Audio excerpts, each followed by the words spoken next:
మీకోసం తెచ్చింది necklace Mela flat 9.99 VA తో నవంబర్ 29 నుండి డిసెంబర్ 7 వరకు హిల్స్ బ్రాంచ్ త్వరలో ప్రారంభం.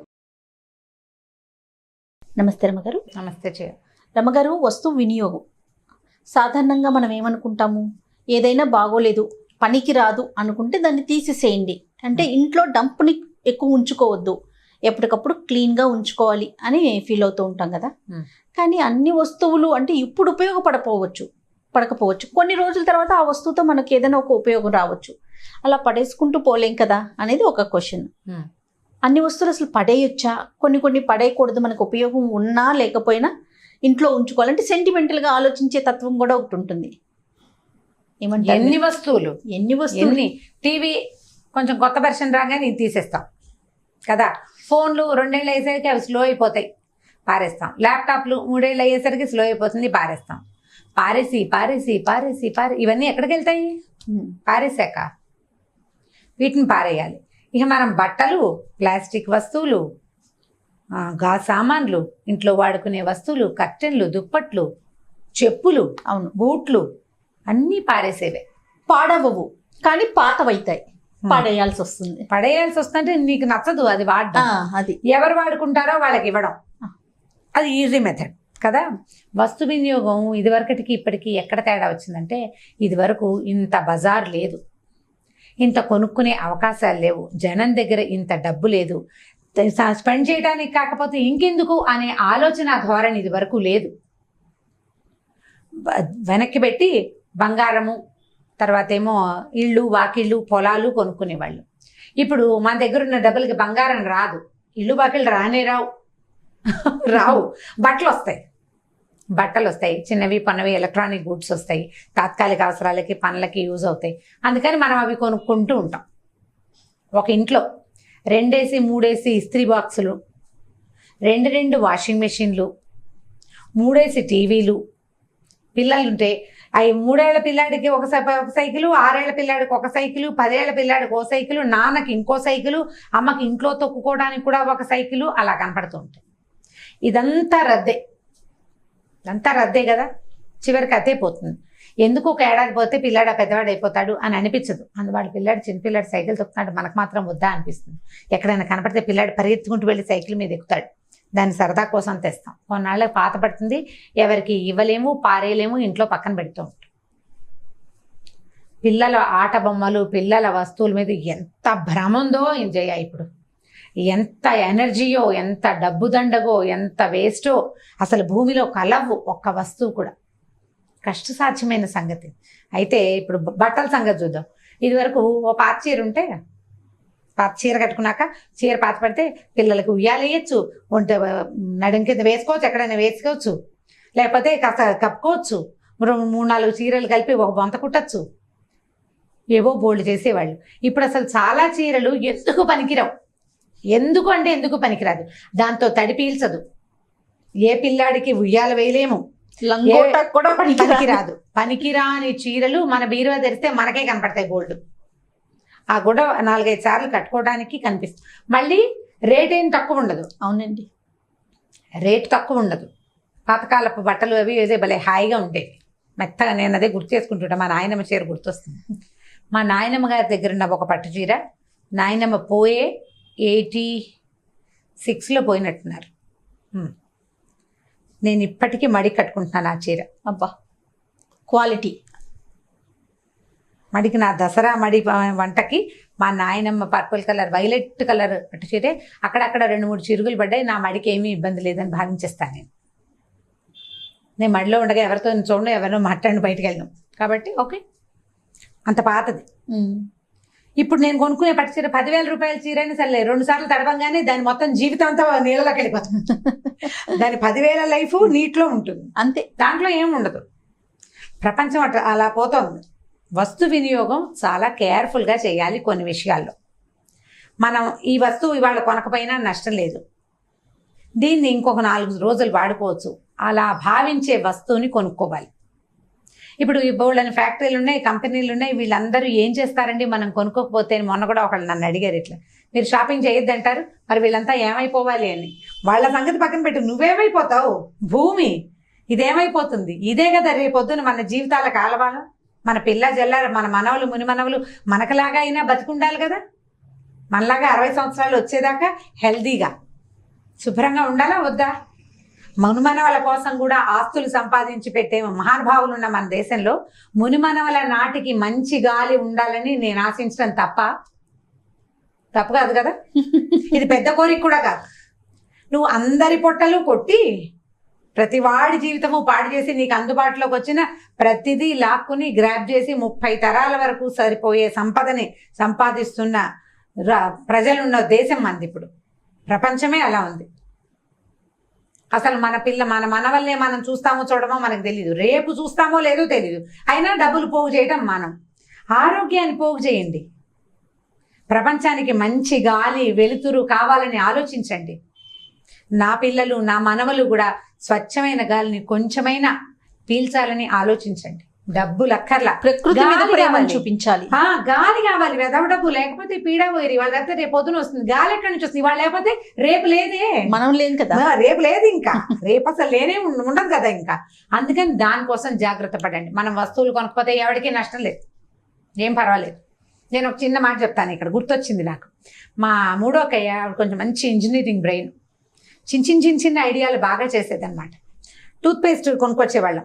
అప్పట్లో కోల్గేటో ఏదో కొనేవాళ్ళం. దానికి ఒక అట్ట పెట్టి వచ్చేది, కవర్ గుర్తుందా? ఇప్పుడు కూడా ఉన్నట్టున్నాయి. ఇది వరకు గట్టిగా ఉండేవి చేయాలి. ఇప్పుడున్నంత టాలాటోలీగా అప్పుడు లేవు. 30 ఏళ్ల క్రితం సంగతి చెప్తున్నాను. కొత్త టూత్పేస్ట్ తీయంగానే ఈ టూత్పేస్ట్ తీసి పక్కకు పెట్టి దాన్ని ఫ్రంట్లో కొంత మటుకు కట్ చేసి వెనకాల ఒక హోల్ పెట్టి గోడకు చిన్న మేకు ఉండేది, దాంట్లో పెట్టేది. పిల్లలు బ్రష్లు అందులో పెట్టుకునేవాళ్ళు. అంత స్ట్రాంగ్ ఉండేది, అంత గట్టిగా ఉండేవి. ఎన్ని బ్రష్లు? 4 కదా, 4 బ్రష్లు, 4 టంగ్ క్లీనర్లు. మళ్ళీ నెల మొదలు పెట్టంగానే టూత్ పేస్ట్ అయిపోయింది, పేస్ట్ బయట పారేసేవాళ్ళు. కొత్త పేస్ట్ వస్తుందా, మళ్ళీ ఆ కొత్త ప్యాకెట్ని అక్కడ పెట్టేవాళ్ళు. ఎప్పటికప్పుడు అది కొత్తదే, దాన్ని బయట పారేయక్కర్లేదు, దీనికోసం ఒక కొత్త వస్తువు కొనుక్కురాక్కర్లేదు. ప్రతి వస్తువు ప్రతి విషయము అంతే.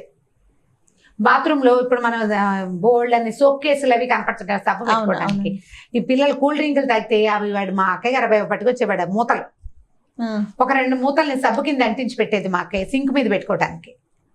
సబ్బు కింద కంటదు, తడి వెంటనే పోతుంది, అది కింద అతుక్కోదు. Soap case కొనక్కర్లేదు. కేసులో ఉన్న ఏమిటి డిఫరెన్స్? సోప్ కేసు నీకు స్టైల్గా ఉంటుంది, అదే కదా ఉపయోగం. కొన్నాళ్ళకి కేసు అంతా మురిగ్గా అవుతుంది, దరిద్రంగా ఉందనేది పారేసి ఇంకో కొత్తది కనిపిస్తుంది మనకు రంగు, అది కొనుక్కొస్తాం. కొనుక్కు రావద్దు. ఏవేవి కొనుక్కు రావక్కర్లేకుండా సరిపోతుందో అలాంటి లైఫ్ హ్యాక్స్ని ఫాలో అవ్వండి. ప్లాస్టిక్ వినియోగం తగ్గించండి, బట్టలు తగ్గించండి. యూజ్ కాని బట్ట, దీన్ని తుడవడానికి కూడా పనికిరాని క్లాత్ని నేను కొనను అని ప్రతి భారతీయుడు భావిస్తే అవి తయారు చేయటం మానేస్తారు. నేను కొన్ను, సింథటిక్ చీర ఎందుకు యూజ్ అవ్వదు, నేను కొన్ను. ఎవరు కొనరు, ఎందుకు చేస్తారు? ఇంకవి నువ్వు కొనేవే చేస్తారు. నీ దగ్గర ఒక చేనేత చీర ఉందనుకో, దాంతో ఏం చేయకూడదు, కల్పలత అది మన దగ్గర ఉంటే ఎన్ని పనులైనా చేయొచ్చు దాంతో, ఎన్నో. ఇప్పుడు మన దగ్గర ఒక సింథటిక్ ఇంత పీస్ ఉందనుకో, అన్నం మార్చుకోగలమా? దాంతో చేయలేము.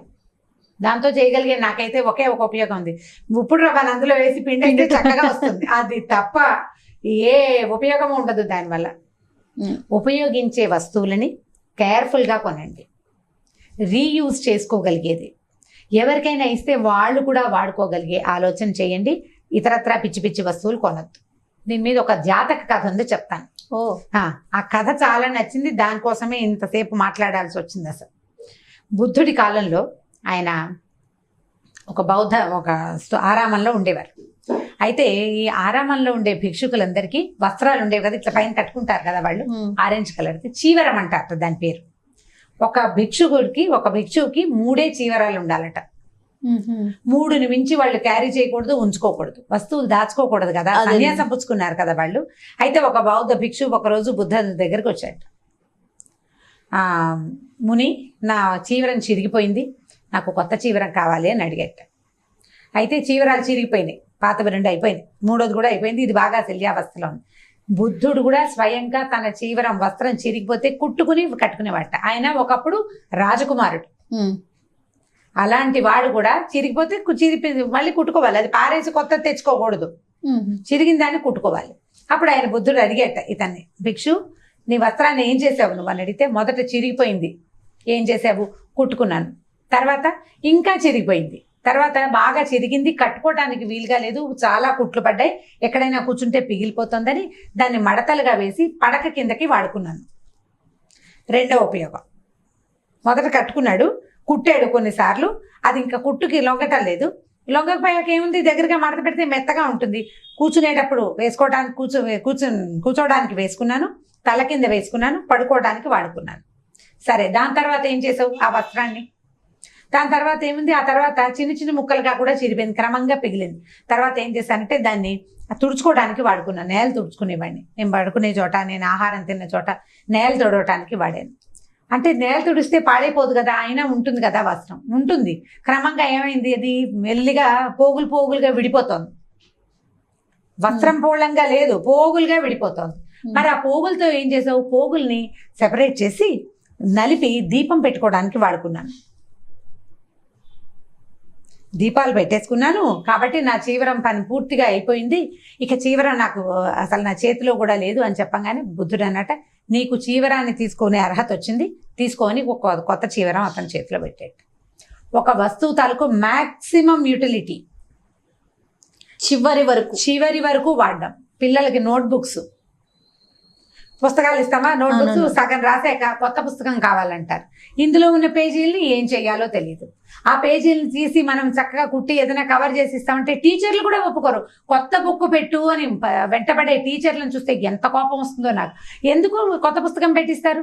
200 పేజీల పుస్తకంలో 70 పేజీలు రాస్తే మిగిలిన పేజీలన్నీ ఎవరు తిన్నట్టు? ఎన్ని చెట్లు కొడితే మనకి పేపర్లు వస్తాయి? ఇది టీచర్లకు పాఠం కావాలని భావిస్తాను నేను.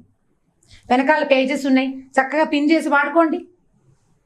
దానికి క్లాస్మేట్ అట్టే ఉండాలా? లేకపోతే కుదరదు. పేపర్ కదా నీకు కావాల్సింది, అంతే కదండి. ఇలా పిల్లలు చేసే చిన్న చిన్న పనులు, ఇంత పెన్సిల్ ఉంటే ఈ పెన్సిల్ వదిలేస్తారు, ఇక మళ్ళీ ఫుల్ పెన్సిల్ కావాలి, కొత్త పెన్సిల్ తీస్తారు. ఆ వినియోగాన్ని మాన్పించండి. ఈ కథ చెప్పండి పిల్లలకి. మీరు కూడా కాస్త ఉంటే దీన్ని పారేద్దాం అనుకోవద్దు. టూత్పేస్ట్ చివరి దాకా వాడతాం, ఫేస్ క్రీము చివరి దాకా వాడతాం, పెన్సిల్ ఎందుకు వాడడం? నా దగ్గరికి కృష్ణ వచ్చేవాడు, మనం కొన్ని వీడియోలు చేసేవాళ్ళమా, వాడి దగ్గర ఇంత బుజ్జి పెన్సిల్ కూడా ఉండేవి. దీంతో ఎలా రాస్తావురా అంటే, ఏముంది రెనాల్డ్స్ పెన్ ఉండదా, దాని క్యాప్ వెనకాల పెడితే రాసుకోవచ్చు అని చెప్తుండేవాడు. ఎంత తెలివైన ఆలోచన కదా. చిన్న పెన్సిల్ పారేసేవాడు కాదు వాడు. మన ఇది వృత్తలేఖనం ఉంటుంది, దాంతో గీసుకోవడానికి ఆ చిన్న పెన్సిల్ బాగుంటుందని వాడు అట్ట పెట్టుకునేవాడు. పిల్లల్లో ఈ ఆలోచనని ఎంకరేజ్ చేయండి. వృధాగా వస్తువులు కొనొద్దు. ఒకటి ఉండగా రెండోది తేవద్దు. పండగలకి 10 8 బట్టలు కొనేసేయద్దు. ఆ తీసుకున్న బట్ట ఇంకో పనికి కూడా యూజ్ అవుతుందా లేదా అనేది ఆలోచించండి. కాటన్ని ప్రోత్సహించండి. ఇప్పుడు కాటన్ బట్టలు తొందరగా మురికైపోతాయండి, మిగిలిన అవేవో మురికి అవ్వవు అంటారు. మురికి చెయ్యకుండా ఉంచే ప్రాక్టీస్ చేయండి. మురికి కాకుండా ఉండాలి. చేనేతను ప్రోత్సహించండి. ఆ బట్ట ఇంకొక దానికి యూజ్ అవుతుంది, దానికి లైఫ్ ఇస్తుంది, ఇంకొక వ్యక్తికి కూడా లైఫ్ ఇస్తుందని భావించండి. ఇప్పుడు బౌద్ధ భిక్షువు దగ్గర నుంచి మనం మిగిలినవేమీ నేర్చుకోక్కర్లే, వస్తు వినియోగాన్ని నేర్చుకోవాలి. కాస్త అంత అన్నం ఉంటే పారేస్తామా?